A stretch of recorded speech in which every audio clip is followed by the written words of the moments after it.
Hi, my name is Daphne Zwicker. I'm a student at Sidwell Friends School in Washington, D.C., and today I will be presenting on pollution, a hidden risk factor for atherosclerosis.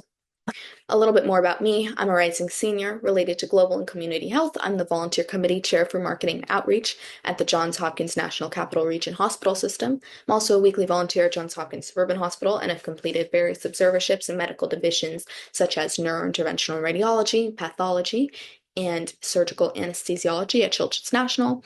This past summer, I've been a research intern at the Cardiovascular Pathology Institute in Gaithersburg, Maryland, studying atherosclerosis, and we'll get into how relevant this experience was to this presentation later in the slideshow. Other hobbies and extracurriculars include my presidency of a tutoring club for California high schoolers learning the English language. I play softball and field hockey. I'm the editor-in-chief of my high school newspaper, and I'm also secretary general for my school's Model UN team. Something that I really like about Model UN is that I can go into a conference and choose to be on the World Health Organization committee so that I can learn from peers my own age on their views of global health issues. And I think that's particularly interesting because these people I work alongside today are going to be the people I work alongside in 10 or 20 years. So now let's start off the presentation with some statistics. First, 33% of all global deaths in 2024 were caused by one thing: cardiovascular disease, the main cause of which is called atherosclerosis, which is where plaque builds up in the blood vessels, leading to rupture or stenosis, the narrowing of these vessels. For the second statistic, 60% of air pollution-related premature deaths in 2021 were also due to one thing. And now I know this might seem like, oh, maybe only a handful of people die prematurely from air pollution-related causes, but actually in 2019 there were 6 million of these cases, so it is pretty significant. And of course, this one cause is also cardiovascular disease. However, this cardiovascular disease wasn't due to genetic things, wasn't due to diabetes, high-fat diets, things like that. It was directly correlated to air pollution.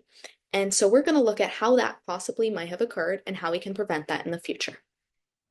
Let me give you a little bit of background on what atherosclerosis is first, so you can understand it more.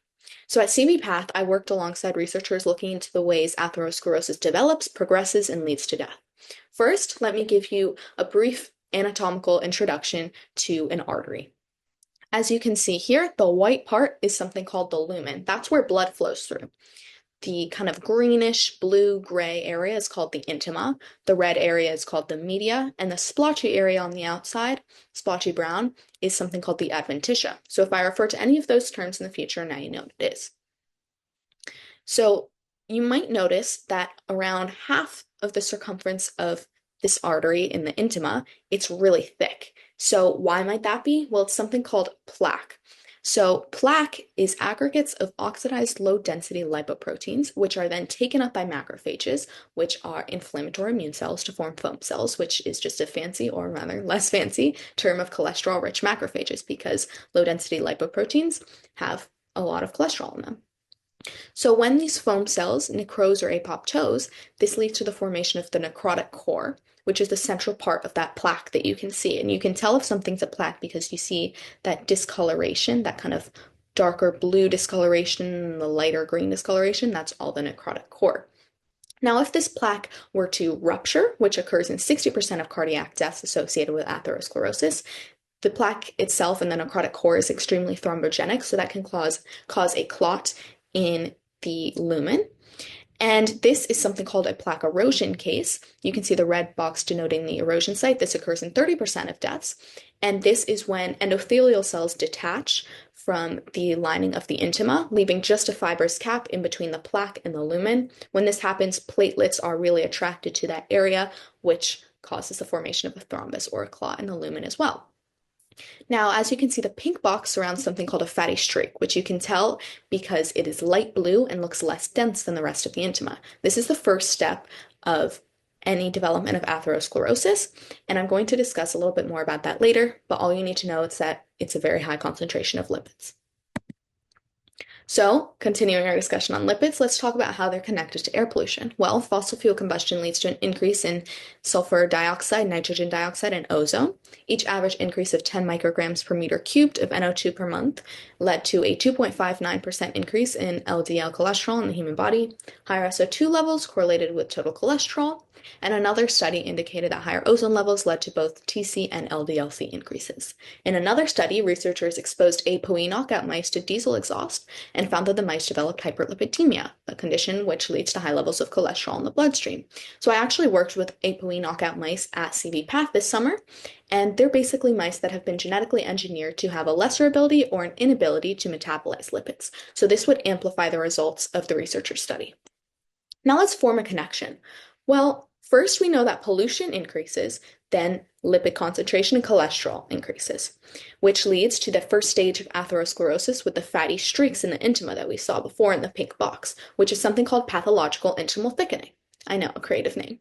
And then that leads to the necrotic core and plaque formation because of those foam cells, which we know can lead to stenosis or plaque erosion or rupture and the thrombogenesis.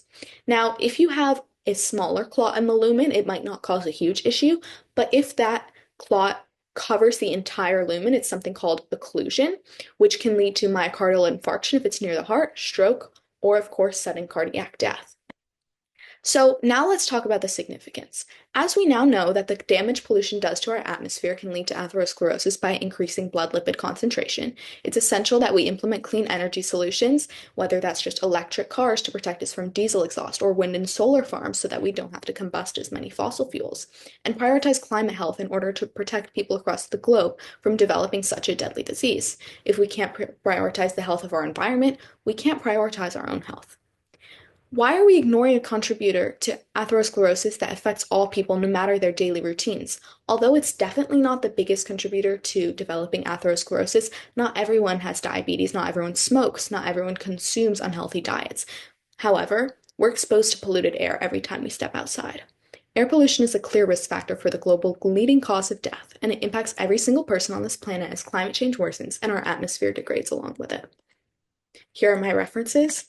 Thank you so much to CV-PATH for an amazing summer, and thank you all for listening. Feel free to contact me with any questions. Thank you so much.